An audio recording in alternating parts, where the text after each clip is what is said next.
X এর সাথে ব্রেকআপের পর সে কোনোভাবে মেনে নিতে পারছে না। সে বিভিন্ন রূপে আমার জীবনে আবার এন্ট্রি নেওয়ার চেষ্টা করছে। প্রথমে আসলো চোর হয়ে আমার বাসায় এসে আমার বাবার লুঙ্গি, আমার ভাইয়ের প্যান্ট, আমার মায়ের শাড়ি এগুলো চুরি করে লুটপাট করে নিয়ে গেল। আমি সিসি ক্যামেরা থেকে দেখলাম সেই নিয়েছে, আমার এক্স নিয়েছে। আমি ফোন দিয়ে বললাম, তুমি আমার বাবার লুঙ্গি, আমার মায়ের শাড়ি এগুলো কেন নিচ্ছ, ফেরত দিয়ে যাও। বলো ফেরত দিব একটা শর্তে, যদি তুমি রিলেশন ঠিক করো।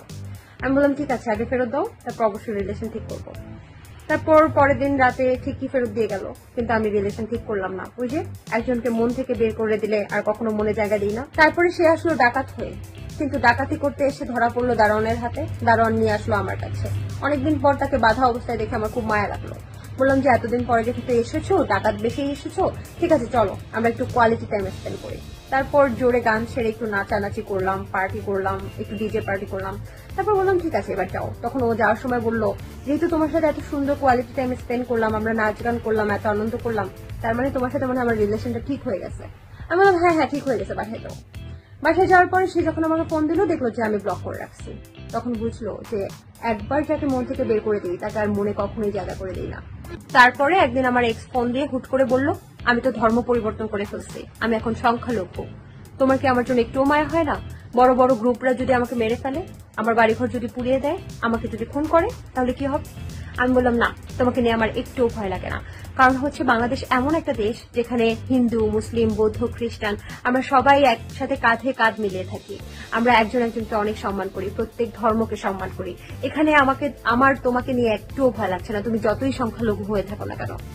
তখন সে বললো ঠিক আছে। তারপর দেখলাম যে আমার এক্স ফেসবুক লাইভে আসতেছে, লাইভে এসে বলতেছে বাঁচাও বাঁচাও, আমার বাসায় আগুন ধরিয়ে দিয়েছে, আমাকে মেরে ফেলতেছে, বাঁচাও বাঁচাও প্লিজ, আমার লাইফে ফিরে আসো প্লিজ, আমাকে বাঁচাও।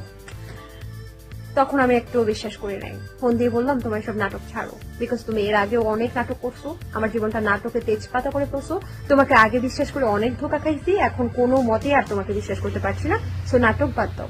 পরে খোঁজ নিয়ে দেখলাম সত্যি সত্যি নাটক করতেছে। আমি জানতাম নাটক করে, এটা একটা নাটকবাজ। তারপর আমার এক্স যখন কোনোভাবেই আমাকে আর ফেরাতে পারছে না, তখন কি করলো, সুশীল হয়ে গেল। সে ফেসবুকে আমাকে নিয়ে বিভিন্ন স্ট্যাটাস দিতে থাকলো।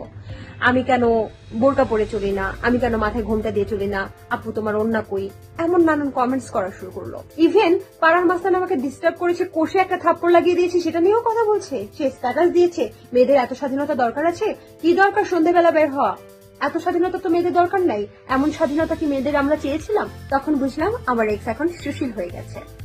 তো যাই হোক, তারপরেও আমাকে পটাতে পারলো না, কারণ জীবন থেকে একজনকে যখন বাদ দিয়ে দিই, যে প্রতারক হিসেবে পরিচিত হয়ে যায়, তাকে আমার জীবনে আর কখনোই এন্ট্রি দিই না। অ্যাট লাস্ট সে আমাকে ফেরানোর জন্য আরেকটা কি পদক্ষেপ নিয়েছে আজকে জানেন? সে একটা টি শার্ট কিনেছে, টি শার্টের উপরে লেখা আনসার মি, মানে কেন আমি তাকে ছেড়েছি সেই আনসার আমাকে দিতে হবে। সেই আনসার ওলা টি শার্ট পরে সে আমার বাসা আজকে ঘেরাও করেছে, এবং ঘেরাও করে সে চিৎকার চেঁচামেচি করছে। শুধু তাই নয়, সে একা কিন্তু আসেনি, তার এলাকার পোষা কুকুরগুলোকে নিয়েও এসছে, আমার বাসা ঘেরাও করেছে এবং চিৎকার করে স্লোগান দিচ্ছে আমার দাবি মানতে হবে, সে নাকি এতদিন আমার অবৈধ বয়ফ্রেন্ড ছিল, এখন নাকি সে আমার বৈধ বয়ফ্রেন্ড হতে চায়। কি একটা অবস্থা বলেন তো। যাই হোক, আমাকে তেমন একটা পরিশ্রম করতে হয়নি।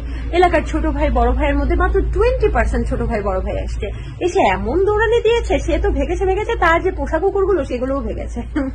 এভাবে যে আর কতবার আমার লাইফে আমার এক্স ফেরার চেষ্টা করবে আল্লাহ জানে। তবে জীবন থেকে একবার যাকে বাদ দিয়েছি তাকে কখনোই জীবনে ফেরানোর কোনো উপায় নেই। Never ever. Be careful.